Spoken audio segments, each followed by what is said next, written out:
หมายสูงค่ะเมื่อได้เป็นวันที่28เดือนธันวาคมที่4ปี2026ในตอนได้เข้ามาถ่อมด้วยข่าวเงามนต์จ้างเจ้าเศร้าสองป้าถุงยาทิ้งยับก้มโตที่กว้างเฮอเมนปยกค่ะได้มาอ่านตาหันถึงพี่น้องค่ะตอนในแต่ก็เห็นว่าเป็นตอนอบโอ้เนี่ยค่ะอ่อนตั้งเปิ้นในแต่ก็มาถ่อมด้วยข่าวเงาก่อนค่ะเนาะเมื่อวันที่27เดือนธันวาคมที่4ปี2026เนี่ยมีข่าวเงาออกมาว่ามนต์จ้างเจ้าเศร้าสองป้า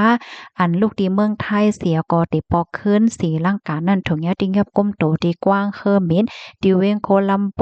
เมืองศรีลังกาเมื่อวันเสาร์ที่ป่นมาไว้หลังเสภูมิพลพรเขากดทัดทบหันว่าเจอเขาในมีไว้ป้ายาปางน้ำหนักมัน1ปากปลาย10กิโลไหนคะอ้อม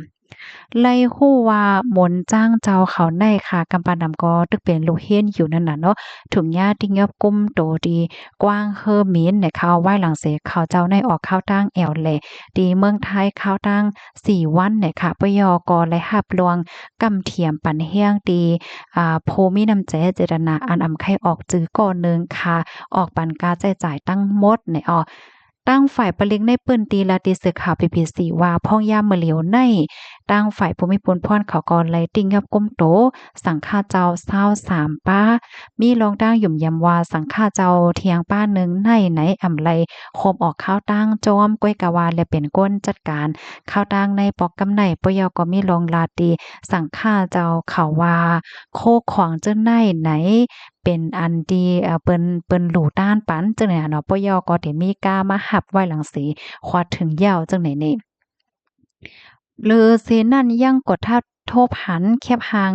อะไรคลิปวิดีโอในโฟนสังฆาเจ้าหมางเจ้าหมางตวนค่ะนะเมื่อพ้องดีเขาเจ้าแอวเกี่ยวๆมวนๆซื่อๆหรือฮือหรือใจอยู่นั่นในและหันป้าเมื่อเขาเจ้าใส่เสื้อผ้าเสื้อโคโยโย่เหี่ยวก็เลยกว่าแอวป้าเทียงลูกก่อนนะคะอ้อค่ะสืบในกว่าใดดั้งฝ่ายภูมิพลพรเขาก็ได้คับเคิงกว่าในการนอนไล่คู่ว่าย่าเอาขังคอกตาเข้าตั้ง7วันจังได๋ค่ะนะเอาคืนลมตะลาสีนั่นน่ะเนาะเปิดถามลองตั้งไล่โหย่อยย่ำมันสืบกว่าวันไหนค่ะตั้งฝ่ายภูมิพลพรเขาลาเทียงว่าเจ้าเขาหยุ่มว่าลวงดีอันเป็นกว่าในค่ะนะหมวนจ้างเจ้าชาวสองป้านในยังเต็มโคลูกกวนว่าโคขวางเดียนเขาจะเอามาป้านนั้นมันเป็นอีสังในนั้นน่ะนะเหมือนเจิงว่ามีผู้ใดไผเสก็เอาโคของอันว่าป้าอินน่ะเฮ็ดเนี่ยเพราะว่ามาถึงเขาก็เดี๋ยวมีคนนั้นมาหับเอาหน้าเฮ็ดเนี่ยเขาเจ้ายังแลบเต็มโคว่ามันเป็นยาเป็นหางว่าสังว่าจังได๋เฮ็ดไหนเด้ดาก้อยกะว่าจังหือเกาหลีในภูมิพลพรเขาได้ก็ได้เคียงแข็งทัดก่อเทียงกำนึงในข้อมูลในคาลิปีมาที่ห้องการข่าว BBC ออกไว้ค่ะพี่น้องค่ะถ่อมคาโหในยาวหันเถินจังหือพองในบางพวกแน่มันจังว่าเพราะเฮาออกข้าวตั้งกว่าไหลมาไหลในเนาะเปิ้นติว่าเฮาฝากสู่เอาโคของในกว่าพันอินลูอำนั้นก็เฮาได้จ้างสู่ต่อโคกับพันอินลูในเนาะสังถุงบางปองในเพราะว่ายาโคอันจ้อมใบมีดนี่ก็น่าใจแหว่งก็นะค่ะในตอนในเด็กก็มีหนังในกุ้ยเนี่ยค่ะกำในค่ะได้ย้อนมาอ่านตั้งหันถึงพี่น้องเฮาเย้าเนาะทอมกันอยู่ได้เลยตั้งเลยพองเลยต้องตักกันมาเลยค่ะยินหลีหอมจ้อมฮักตอนกูก็กูก้นอยู่ว่าหนังไหนค่ะอ้อมค่าให้ทรายหมอค้อมปั่นแห้งทรายหมอค้อม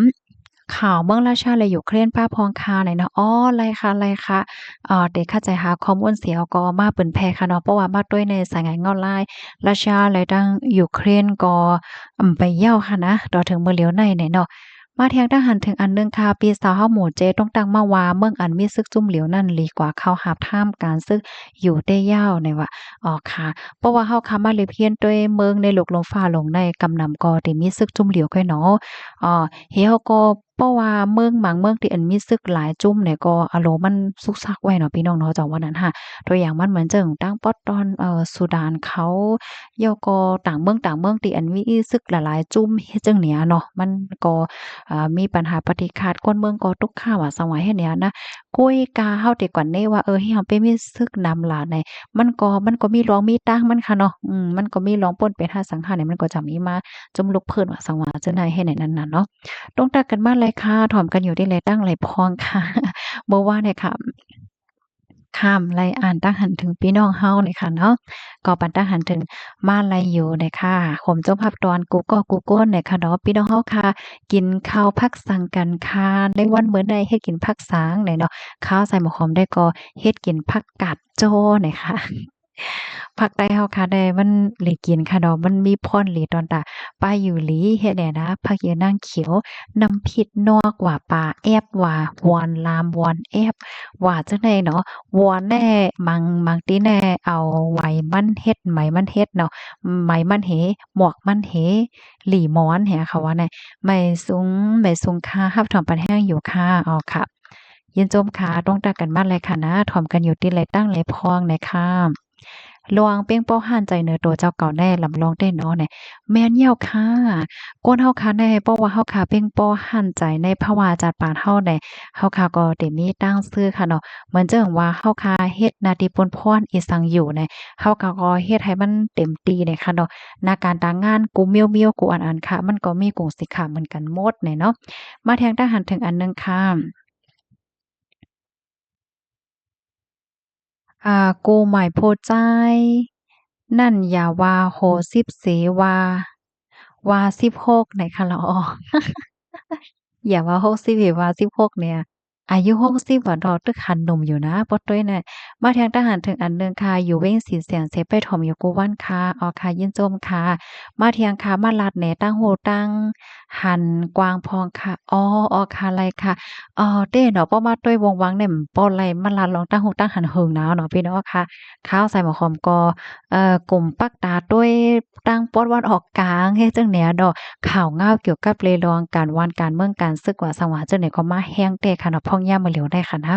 ปยอก็สายงานเงาไล่ลกลมฟ้าอันเป็นอยู่ในเหตุเนี่ยเฮาก็เลยตอนสวนตั้งนำเนาะรับถอมปันแห้งอยู่ค่ะเนี่ยเนาะไปสงค่าเป็นหือก็เป็นหือก็รู้เลยติดตามถ่อมข่าวเงาหน่อยเนาะแม่นยาวค่ะมาเที่ยงค่ะพวนหลีอันล่างป่าเหียวนั่นค่ะได้ว่นว่าเป็นป้ายว่นก้นอันเข้ากันสังมีนาการสังเสเฮ็ดกุ้ยเนี่ยว่าอ๋อค่ะในกฎปันทหารถึงมากค่ะเนาะมาเที่ยงค่ะเสียนเป็นเสียนมีได้เหี่ยวเนาะเนี่ยนั่นยาวค่ะก็หลีอ้ามเต้งก็ค่ะเนาะเปิ้นก็คัดได้เนาะเพราะว่าก็โคตรเถียวก็เอาหลุบเนี่ยมาล้างจังเนี่ย ค่ะเมืองโกนเองมีจี้น่ะค่ะเนาะมีจี้มีจวดเนี่ยค่ะนะมาแทงทหารถึงอันหนึ่งค่ะอยู่ก้วยเป็นโตเลขโตนับก้วยว่าลงปองจึงเบิ่งเปิ้นแต่เตทิ้งซิมเมืองเขาแลก้นเมืองเขาหือเนาะว่าจ่องป้อเตจอมเทียงปันนั่งยิ่งเขาอันแน่อายุเนี่ยมันเป็นหมายนับก้วยเนี่ยค่ะเนาะ เพราะว่าเฮาค้ามาด้วยมื้อเหลียวในโรงปองจึงในเปิ้นก็ค่อยโซนค่ะนะค่อยโซนเหมือนจังว่าให้ก้นหมาก้นสาวแน่เหมือนจังว่าแต่หน้าเฮิรนแล้วก็มีลูกมีล่างแหละจังได๋อ้อกะปานมื้อเหลียวในก้นอันไข่แต่หน้าหอตอเฮิรนเนี่ยมันลดยอมจังเนี่ยก้นอันไข่มีลูกไข่เกิดลูกก็ลดยอมเฮ็ดไหนนี่หลายๆเมืองเปิ้นก็ครบทบยาลวงข้องคำที่ว่าก้นเกิดอีจังได๋นะ ถึงตีโลงปองจึงหมางเมืองเนี่ยเขาก็ออกเปิงว่าเพราะว่านางยิ่งป้าต้องเตียจ้อยเทียมจังนั้นจังไหนเพราะว่าลูกอ่อนเกิดมาเตจ้อยจังนั้นจังไหนเนี่ยค่อยซนให้ก้นในเกิดลูกจังเนี่ยมาเทียงทหารถึงอันหนึ่งค่ะป้อสุกล่างยาวคำโกว่างไว้พิษดีมันนั่นว่ะอ๋อนั่นยาวค่ะนะอันนี้ก็เป็นรองดีหลากหลายเมืองก้นเนี่ยก็มีจีนะนะค่ะตั้งหักตั้งแป้งอันว่าแน่จังว่าแน่เนาะ แม่นแล้วค่ะมาเทียงคาตีโฮปางยามิอ๋อวันนั้นค่ะเนาะอ๋อค่ะมาเทียงค่ะขอบใจนำค่ะไลตั้งโฮใหม่ได้ค่ะได้เนาะอ้อค่ะยินหลีค่ะว่างๆได้บ่ไลเอาตั้งโฮตั้งหันมาได้ค่ะเนาะมาเทียงค่ะเนาะแสนปีแสนเป็นแสนมีเตี้ยค่ะเนาะในเมืองก้นหลวงเฮาในเลยกู้สู่นำกาคือก็เฮาเต็มเฮ็ดยาว วันนั้นเนาะนั่นอย่าว่ามีชีวิตจอนั้นน่ะกว่าล่างปลายคิ้วอะย่าก็เอาลูบก้นในบัดล่าง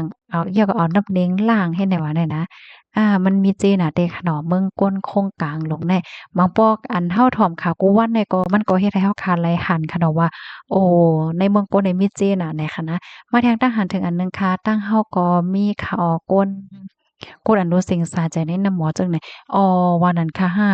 หลีฟางเด้ค่ะดอกแฮ้งไหนบ่ลงกว่าลึกไหนมันมีลมโถยใจอะเนาะมันก็จังโถยใจก็ถึงที่เป็นกว่าจังนั้นเฮ็ดไหนนะ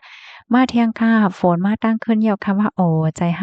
โจมจอมเหยียบค่ะเพราะว่ามันมาโยโย่เนี่ยยังแค้นอยู่ค่ะเนาะเพราะว่ามันมาเคียงหนาแน่ลิโกดอะหลังคาเฮิรนปอกกอยว่าสังว่าจังไหนนะ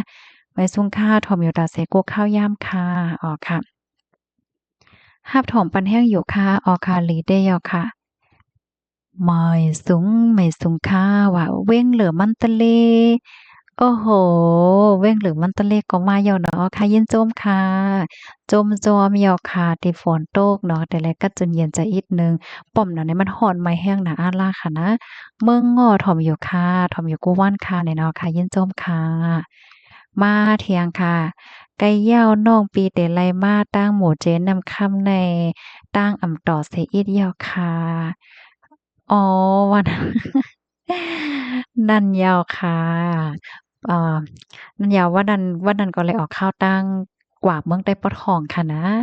เลยกว่าครบทบพี่น้องใต้เฮาเนี่ยค่ะเนาะพี่น้องใต้เฮาก็เป็นคนที่มีน้ำใจหลีแท้ๆค่ะข้าวใส่หัวหอมก็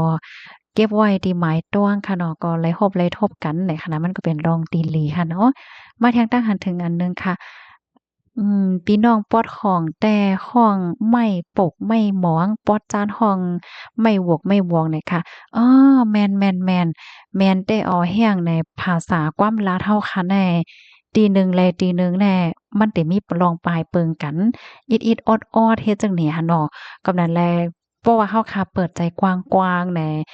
มันแต่เลยว่าจั่งซี้เฮาค่ะได้ปองใจกันเต้อมาค่ะเนาะ ว่าจะเป็นเสียงลาดค่ะเนาะเสียงหนักกว่าเสียงเมาส์เสียงรองแล้วก็เสียงออกแล้วก็ป้าเจ็มเขาฮ้องว่าเถียวมันค่ะเนาะเส้นชันติอันใจเจ้าเนี่ยมันก็เปิงกันจังไหนหั้นนะ อ๋อค่ะกำนันนะข้าวใส่หมอหอมเนี่ยค่ะปั่นแห้งอ๋อมื้อป้อนมาเนี่ยค่ะได้หั่นพี่น้องเอ๊ยขอให้เสียเฮาหมังกอกค่ะ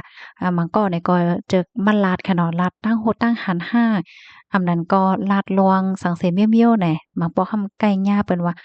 สุรัตน์ก็เนี่ยเป็นดีเป็นนายหวันอันเตมันแน่มันเป็นภาษาในปื้นตีของตัวเจ้าก็เฮาไหน